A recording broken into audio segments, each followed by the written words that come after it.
Hi everyone, welcome back. This is going to be the third in our lecture series. Today we're going to be covering the prophets, but a specific subset of prophets. We're going to be covering the prophets during the period of the monarchy. So all the way from the establishment of the monarchy with Saul and David, all the way through the fall of Jerusalem in 586-587. We're going to cover really only a few of the major figures of that. There, as with all of these lectures, this is certainly not going to be an exhaustive examination of really anything. But we're going to, I think, notice a few trends and be able to kind of pick out some general themes and ideas that are associated with this group of prophets. So the way I would like to set this up is to do our exploration through a series of questions.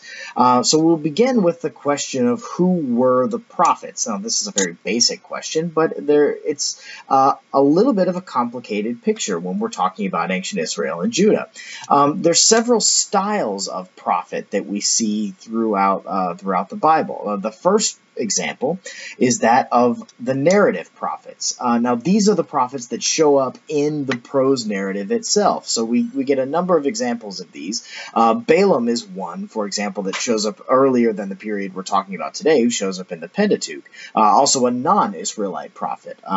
We also see within the 1 Samuel, 2 Samuel, 1 Kings, 2 Kings narrative, we see the prophets of Samuel, Nathan, Elijah, and Elisha. And these are really kind of our classical examples of this type of prophet.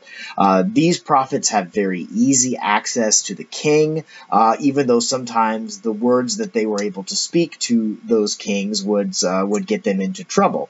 We also sometimes get oracles preserved in the narrative that talks about them, but primarily we hear about these figures through stories about their lives. That stands in contrast to the second group of prophets, and these are the so-called writing prophets. These are the prophets for whom we have books of the Bible named.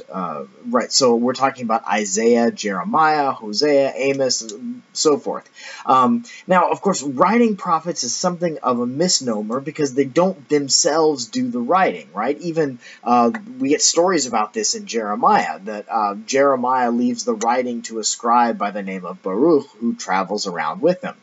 Nevertheless, this term writing prophets is helpful to distinguish the prophets about whom or around whom we have these collections of oracles and stories that are generally collected and edited later on. So we don't really want to get the image of a prophet who's, hunched over the desk and writing all these things down. That's not what writing prophets mean.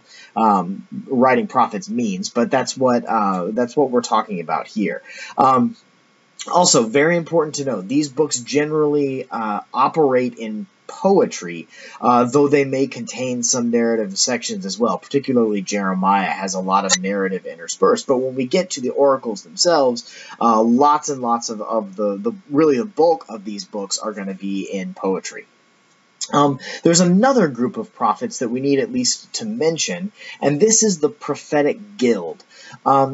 It's somewhat difficult to discern exactly what it is that they were, who they were, and what exactly it was that they were doing, but it's pretty clear that they were one around and that they played some sort of an important role in ancient Israelite religion.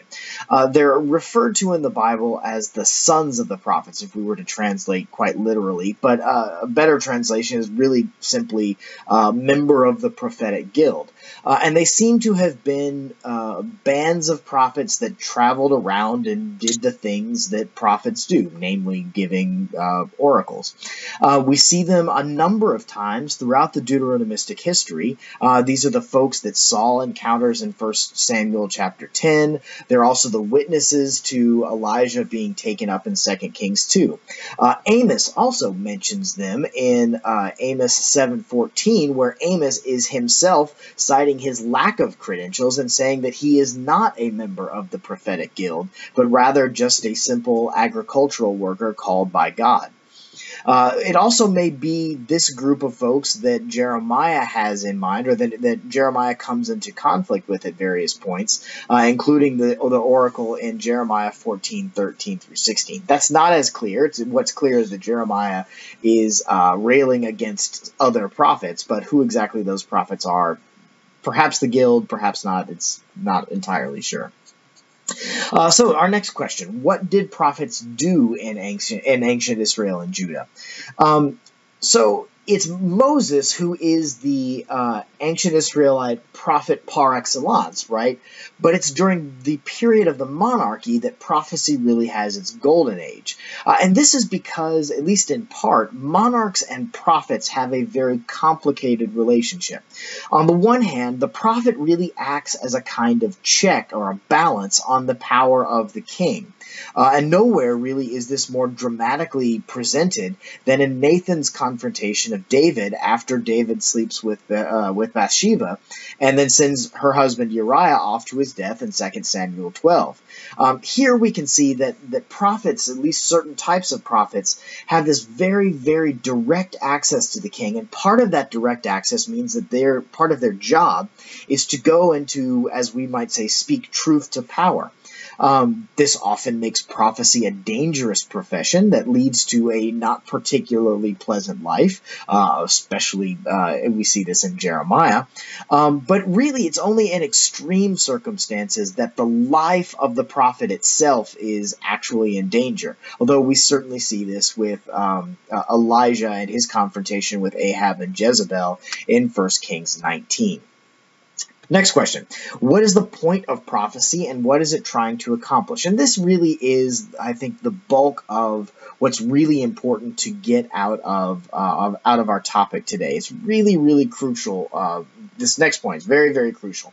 And it's because when our culture talks about prophecy and uses this word prophecy, it really tends to describe somebody who can see the future and predict it accurately. That was a prophetic idea. That person was being prophetic. Oftentimes really just means that they saw the future perfectly ahead of time and were able to tell you about it.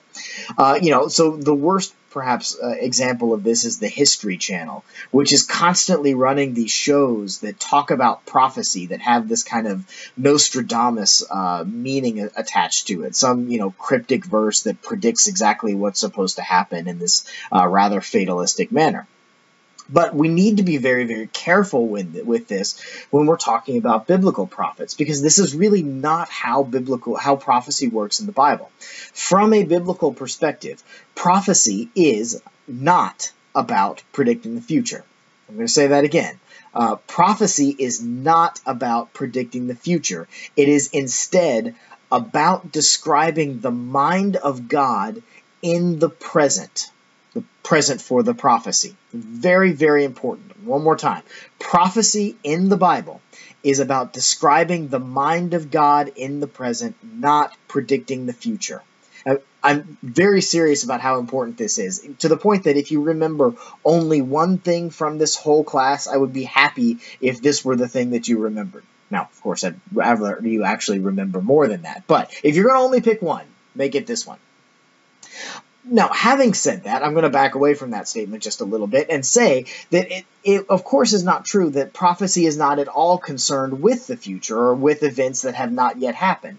It is, in fact, concerned somewhat with those, but the purpose in describing those events, describing the future, is more about providing God's perspective as to why God is about to do something than it is in providing any sort of a detailed blueprint about how something is to be accomplished. The purpose might be judgment, it might be hope, it might be warning, it might be whatever else, but it is designed to have an impact on the present and to summon the people for whom the prophecy is intended into a sustained and restored relationship with God, not about saying this is what's going to happen and giving you some sort of secret knowledge about it. Now, again, here too, we also need to distinguish prophecy, properly speaking, from apocalyptic literature, the examples of which would include Daniel 7 to 12 and the book of Revelation in the New Testament.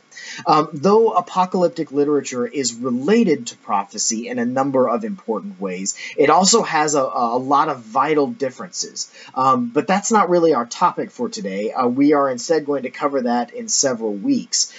So for now, it's enough just to say apocalyptic literature is something different, but we're talking about prophecy, properly speaking, today.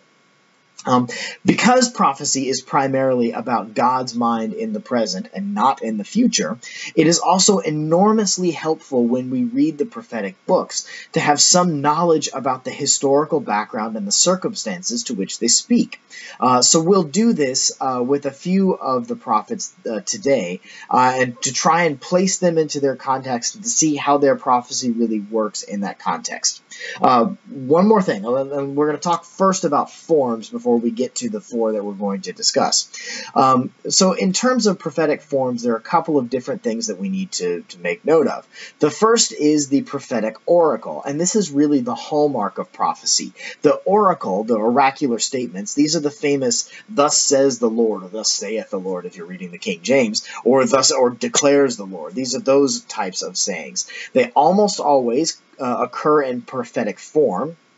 And really what these statements do is they represent the direct speech of God mediated through the prophet. So the prophet will speak as God in the first person in the oracle. They sometimes occur within a larger context, such as Nathan's oracle against David in 2 Samuel 12. But in the writing prophets, they oftentimes occur without any sort of framework whatsoever. Sometimes it'll say, in the third year of the king Hezekiah or whatever, but oftentimes the oracle is just put in there without any clue as to exactly where it came from. So part of the task of the interpreter then is really trying to figure out what context they belong in and how they relate to that context, even if we know oftentimes that we can't do this with full precision or with full confidence. A second type of kind of hallmark of the prophetic genre are the sign actions. This has to do with actions that are in some way symbolic, right? So basically what happens here is the life of the prophet is meant to communicate something about the message that God is trying to communicate. So the prophet himself becomes the medium in his own life. Not every prophet has sign action. Amos, for example, really doesn't have anything associated with him that's really a sign action. But it is prominent in other prophets. Hosea and Jeremiah in particular have a lot of sign actions associated with their prophetic work. And oftentimes that sign action really is also followed by an oracle that then interprets the sign action for the prophet's audience. So with that in mind, we're going to look now at four prophets, Amos, Hosea, Isaiah, and Jeremiah, and look at how some of this works on at least in a broad way in these prophetic books. So Amos, though he was himself from Judah, that is from the southern kingdom, conducted his prophetic career, his apparently rather brief prophetic career, in the northern kingdom, probably sometime in the 760s, though perhaps as late as the 750s.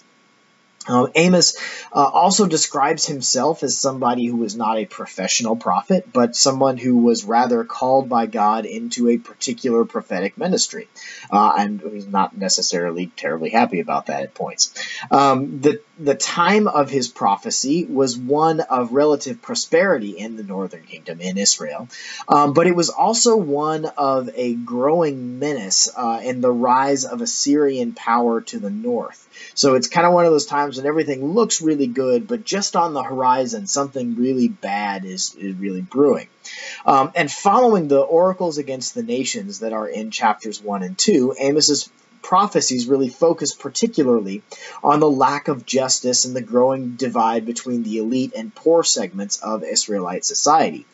This includes the famous entreaty in Amos 5 that worship and sacrifice without justice and righteousness are really useless. Instead, Israel should, as the prophet puts it, let justice roll like waters and righteousness like an ever-flowing stream. Now, also, Amos's prophecy is really one that is primarily of judgment.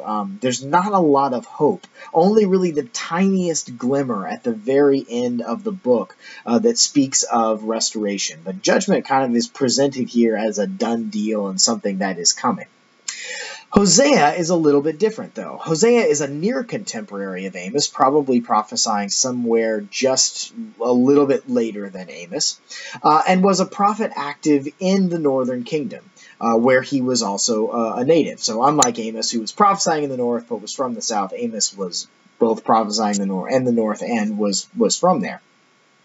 He was active really in the decades that led up to the destruction of Samaria in 722, one of those really important landmark dates for the history of Israel.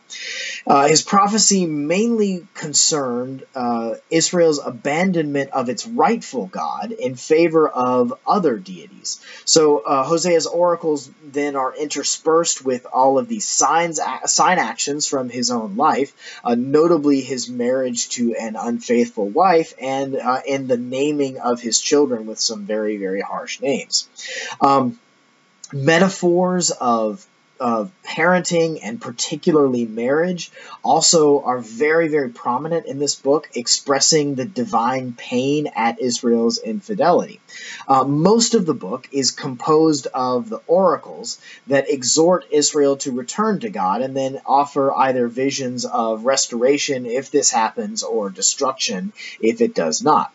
But throughout it all, one of the things that really comes through quite clearly in Hosea's prophecy is the way that God is distraught and in anguish over the infidelity of Israel. Isaiah is the largest of the so-called writing prophets, and as we're going to see in a couple of weeks, we really ought to speak of Isaiah in several different sections, and what we're really talking about this time around is really only the first 39 chapters. We'll discuss more about why we need to cut off the book after chapter 39 and talk about chapters 40 and later in a different period in 2 weeks. But for the chapters 1 to 39, the prophet who is often called Isaiah of Jerusalem, we're talking about a prophet whose career spanned quite a long time, and that's reflected in a very long book that spans a number of very important events in the history of Israel and Judah. And there are two in particular that we really need to keep in mind. One is an event earlier in his ministry, and this is what we see under discussion in much of the first part of this book, and that was a war and a coalition that was formed to fight a war between. So the coalition was Damascus and Samaria. So Aram and Israel, forming a coalition against the Assyrian Empire that led to a war that is commonly that's referred to as the Syro-Ephraimite War. This coalition exerted tremendous pressure on Judah, the southern kingdom, Jerusalem, to join with them to fight the Assyrians. Isaiah, however, is really, really, really opposed to this idea, and his oracles really make clear that Judah should remain independent and instead rely solely on its God for help. The Judahite king Ahaz is understandably nervous about this proposition. And it's in this context that the famous oracle of Isaiah 7, this is the Emmanuel text, was originally spoken. The message, though, really is clear that Judah's hope lies in its God, not in its neighbors, and not in any sort of military protection that they might provide. Most importantly, Isaiah was also still active during the fall of Samaria and about 20 years later when Jerusalem itself nearly falls to the Assyrians during the reign of Hezekiah. The overriding concern there is the ability of God to dictate geopolitical affairs rather than the armies of Assyria or Egypt. That is to say, that God is in control of all of these things. Assyria and Egypt may look very powerful, but they are really just toys at the hand of Israel's God. So even in the midst of near certain destruction, God will come to Judah's aid, to Jerusalem's aid, to prevent the fall of Jerusalem and the taking of Zion, which are God's favored places in the world. So we can see this in particular in the vision of Isaiah 29, 1-8, that God really is firmly in control, even to the point where God is allowing these armies to besiege Jerusalem. Notice that God is allowing this to happen, right? That's the way Isaiah is presenting this. God is allowing these armies to besiege Jerusalem, but only up until the point where God will decide to repel them finally. And then, so that's the way it's presented in the oracle. And then we also get a presentation of it in narrative form in chapters 36 to 39. We're talking about the same event in those two chapters.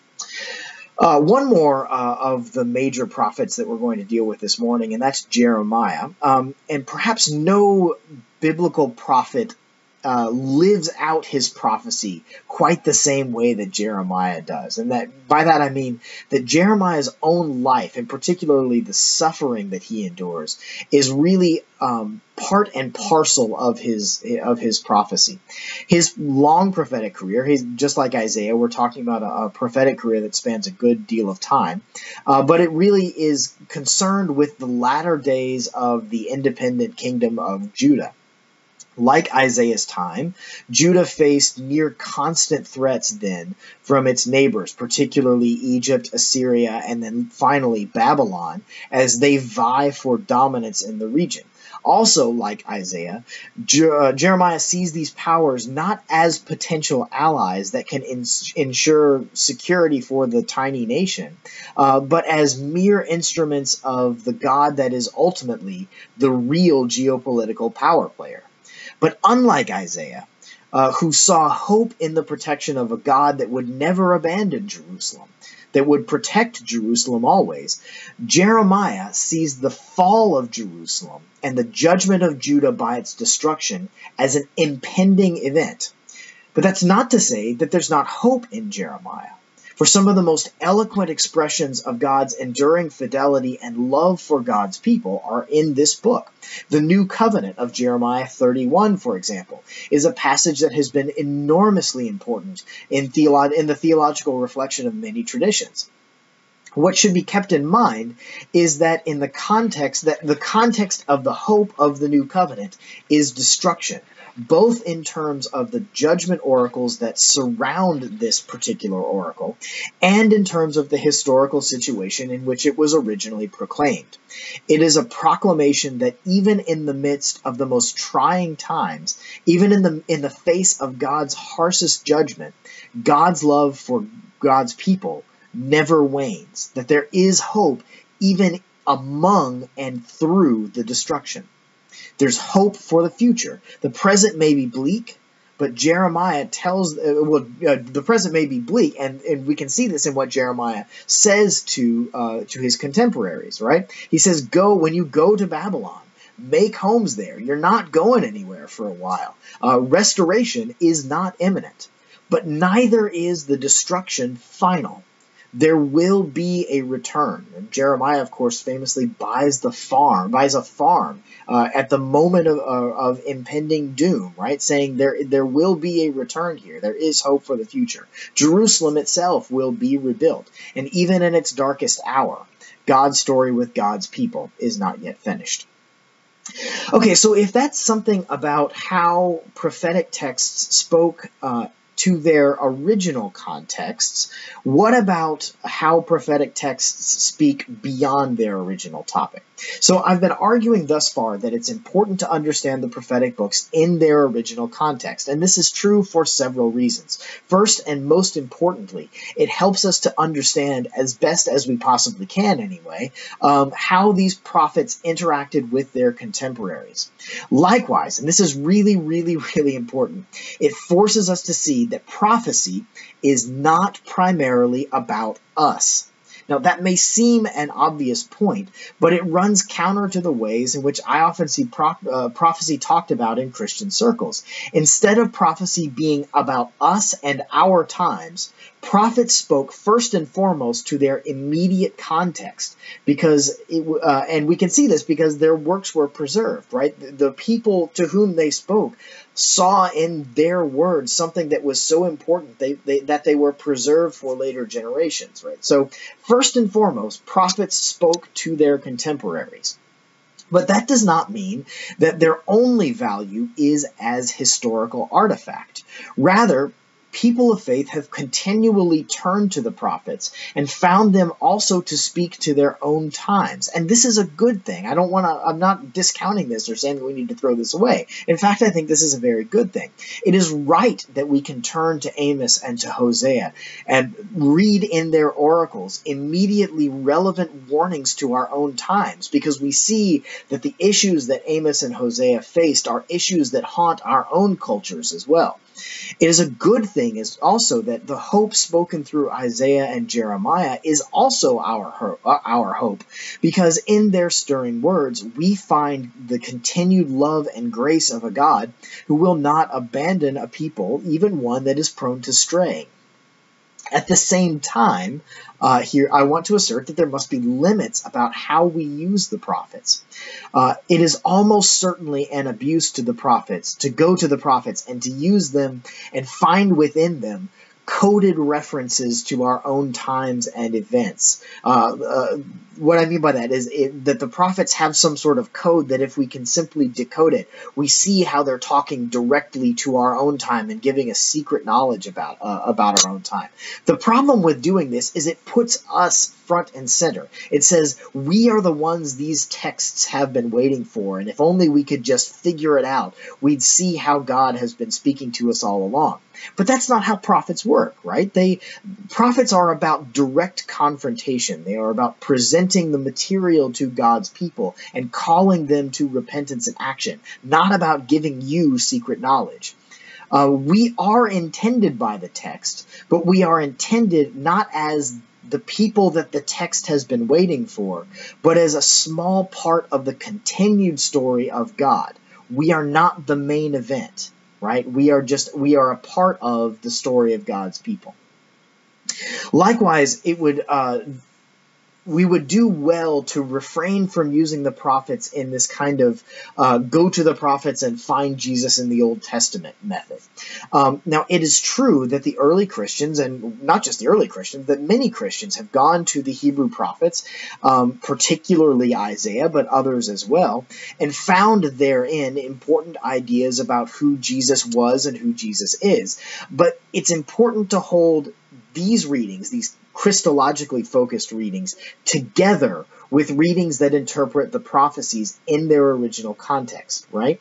That Christians who see in the very person of Jesus Christ the personification of God's grace should find Christ in in texts that proclaim that same grace to God's people hundreds of years before is not particularly surprising, and it's not an incorrect interpretation, but it's also not an exhaustive meaning of the text. That is, when we look back at first Isaiah, for example, and see the promise of Jesus in some of these texts, that's not the only meaning that text has, and it's not the original meaning that text has. It's a later interpretation. That doesn't mean it's an incorrect one, but it does mean it is a later one. And really, when we're being responsible, we need to hold it together with the original interpretation and see, or the original context of that prophecy, and see how those two work together. So, in the end, yes, keep reading Isaiah for the Advent season. I'm not saying that we need to stop doing this at all. These are really beautiful and appropriate texts that speak wonderfully to us as we prepare for the coming of the Lord.